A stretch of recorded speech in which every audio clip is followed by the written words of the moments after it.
एक युवक वो अपने ससुराल जाता है और ससुराल में पहुंचने के बाद उसका बहुत ही सेवा पानी किया जाता है। लेकिन वो वहां पे जैसे ही पहुंचता है तो वो जो उस घर का दामाद था, जो युवक था, वो अपनी सास से कहता है कि आज मुझे गाजर का हलवा खाना है।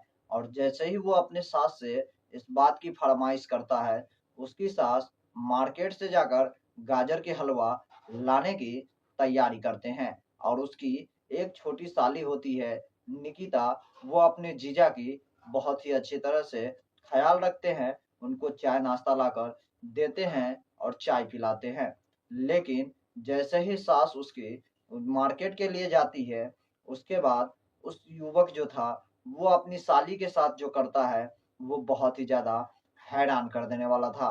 यकीन मानिए, इस कहानी को सुनने के बाद आपको भी यकीन नहीं होगा कि आखिर एक जीजा अपने ही साली के साथ इस तरह से दरिंदगी कर सकता है और इतनी बर्बरता कर सकता है। क्योंकि वो अपनी साली के साथ इतनी बर्बरता की थी, जिसको लेकर समाज के सभी लोग आश्चर्यचकित और हैरान थे कि आखिर एक शख्स अपनी ही साली के साथ इतनी दरिंदगी और बर्बरता कैसे कर सकता है। नमस्कार दोस्तों, मेरा नाम है सुशील पंडित और आज की जो ये घटना है बहुत ही ज़्यादा आश्चर्यचकित है और हैरान कर देने वाली है। अगर आपको ये वीडियो पसंद आए तो वीडियो को एक लाइक कर दीजिएगा और हमारे इस चैनल को सब्सक्राइब ज़रूर कर लीजिएगा। तो चलिए दोस्तों, जानते हैं इस पूरी कहानी को। दरअसल यह घटना उत्तर प्रदेश के शाहजहांपुर की है। उसी के अंतर्गत एक सदर लाला बतिया बाजार इलाका था। वहीं पर एक परिवार रहा करते थे, जिसमें एक माँ थी और उसकी एक बड़ी बेटी वर्तिका होती है और उसकी एक छोटी बेटी निकिता होती है। लेकिन वर्तिका की पढ़ाई के दौरान उसको एक दूसरे कास्ट के लड़के से प्रेम हो जाता है, जिस लड़के का नाम अंशुल होता है और उसका उम्र लगभग 25 से 30 वर्ष के बीच होता है। वो दोनों के बीच जो है शादी की बात चलनी शुरू हो जाती है। लेकिन वर्तिका के पिता को और उसकी माता को जब इस बात की जानकारी होती है तो उसके पिता इसकी बात को सहन नहीं कर पाते हैं और उसके पिता को हार्ट अटैक आ जाते हैं, जिसकी वजह से उसके पिता की मौत हो जाती है। लेकिन किसी तरह उसकी माता जो थी और उसके एक भाई होते हैं, वो मानकर उस वर्तिका की शादी अंशुल के साथ करवा दी जाती है। लेकिन अंशुल के पास रहने के लिए घर भी सही से अच्छा खासा नहीं होता है। तो वो अपनी बीवी यानी कि अपनी पत्नी वर्तिका से किसी तरह बात कर कर वो अपनी सास ससुर से 7 लाख रुपए उधार ले लेते हैं। और वो 7 लाख रुपए लेकर अपनी घर बहुत ही अच्छी तरह से बनवा लेते हैं और बहुत ही अच्छी तरह से रहने लगते हैं। और इधर इसकी साली की जो निकिता थी, इसकी शादी की बात कहीं चलने की तैयारी हो जाती है। यानी कि वो उसकी जो सास थी वो अपनी छोटी बेटी की कहीं दूसरी जगह रिश्ता ढूंढना शुरू कर देते हैं। इसकी बात जब उसके जीजा अंशुल को पता चलता है तो अंशुल बहुत ही हैरान और आश्चर्यचकित हो जाता है। क्योंकि अंशुल तो ये सोच रहा था कि वो अपनी साली निकिता को अपने भाई, छोटे भाई से उसकी शादी करवाएगा और इसके लेके कई बार वो अपनी साली से बात भी करता है। लेकिन उसकी साली बार बार वो मना करती है कि वो उसके छोटे भाई से शादी बिल्कुल भी नहीं करेगा। लेकिन अंशुल जो था वो चाहता था कि किसी भी हालत में उसकी साली की शादी उसके ही छोटे भाई से हो। क्योंकि उसने जो अपनी सास ससुर से 7 लाख रुपए उधार ले रखे थे, उन्हें उसे वापस लौटाने पड़ते। लेकिन अगर उसकी छोटी साली निकिता से उसके छोटे भाई की शादी हो जाती तो उसे ये पैसे वापस नहीं लौटाने पड़ते और उसके सास ससुर के पास जो प्रॉपर्टी था उसके लिए भी वो कोई ना कोई प्लानिंग जरूर करता। लेकिन उसकी साली बार बार इसको लेके इनकार करते हैं। और एक दिन अंशुल प्लानिंग बनाता है और वो अपने ससुराल पहुंच जाता है, जहां पर एक दामाद की सेवा पानी उसकी सास और साली बहुत ही अच्छी तरीके से करते हैं और जो चाहिए उनको लाया जाता है, खाया खिलाया जाता है, चाय नाश्ता दिया जाता है। तभी उसका दामाद जो अंशुल था वो फरमाइश करता है कि माँ जी, मुझे गाजर का हलवा खाना है। तब उसकी माँ गाजर का हलवा लाने के लिए बाजार चली जाती है और उसकी साली निकिता वहीं थी, तो वो अपने जीजे को जब तक चाय नाश्ता करवा रही होती है और उसके बाद जैसे ही उसके साथ घर से बाहर मार्केट के लिए जाती है, तो उसका जीजा अंशुल जो था वो तुरंत ही अपनी साली से जाकर वो फिर से बात करता है और वो कहता है कि वो उसके छोटे भाई से शादी कर ले। लेकिन उसकी साली निकिता बार बार मना करती है।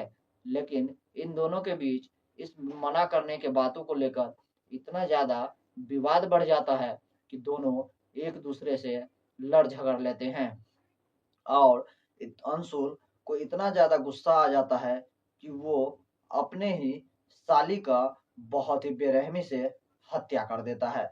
लगातार उसके पेट और गलों पे लगभग 20 से ज्यादा चाकू के वार किए जाते हैं और यहाँ तक कि उसके गाल पे भी काफी चोट होते हैं, जिसके वजह से उसका जबड़ा टूट जाते हैं और उसका एक हाथ भी टूट जाता है।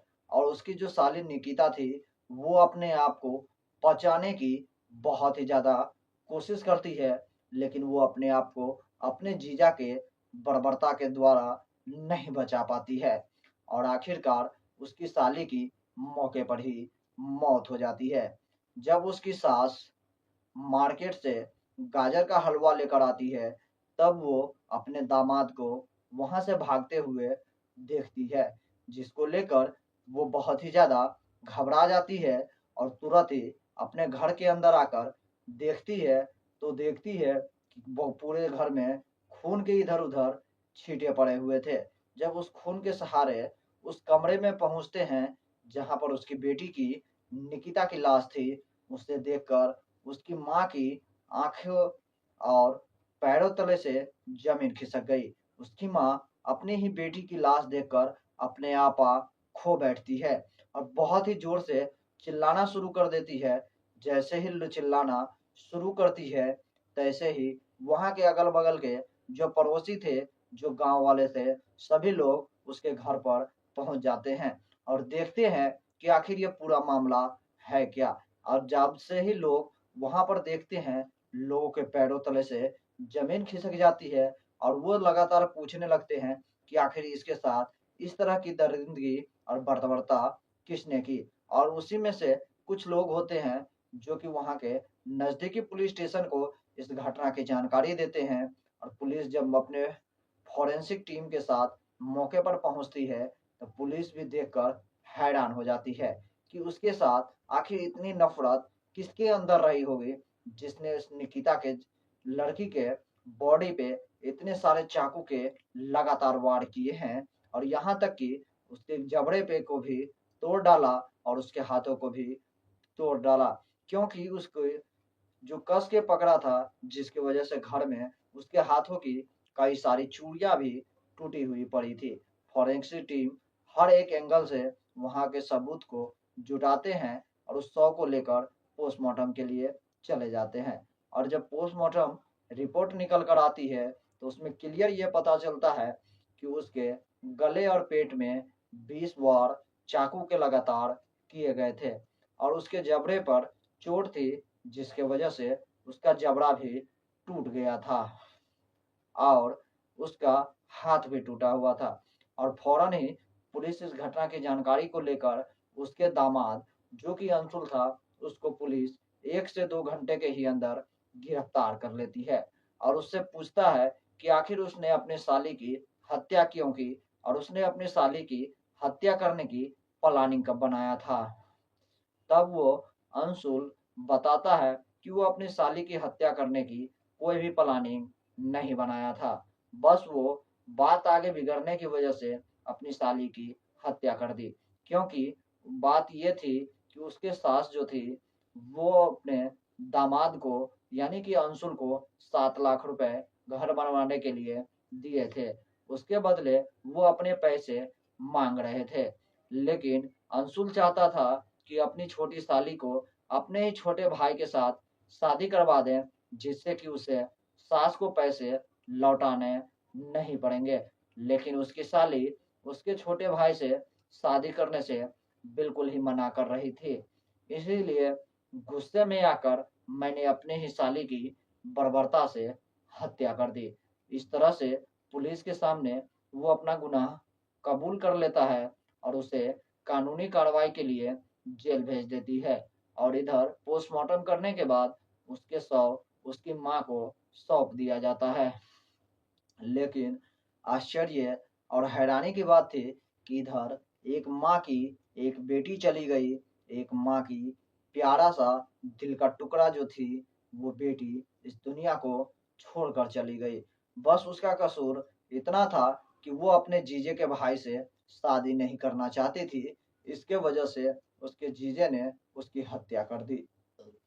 बाकी दोस्तों, इस तरह की कहानी सुनाकर हमें किसी के दिल को ठेस पहुंचाने का कोई भी इरादा नहीं है। बस आप लोगों को हमारे देश में हो रही घटनाओं की जानकारी देना है।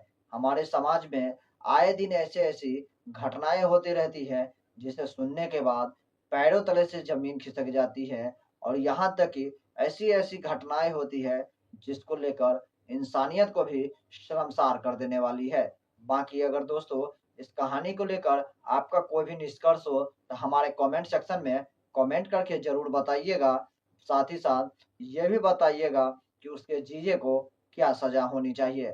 बाकी दोस्तों, इस वीडियो से हम विदा लूँगा और फिर मैं मिलूँगा आपसे अगला एक नई एपिसोड में, एक नई कहानी के साथ। तब तक के लिए जय हिंद, जय भारत। सतर्क रहिए, सावधान रहिए। वीडियो पसंद आया हो तो वीडियो को लाइक कर दीजिएगा और हमारे चैनल को सब्सक्राइब ज़रूर कर लीजिएगा।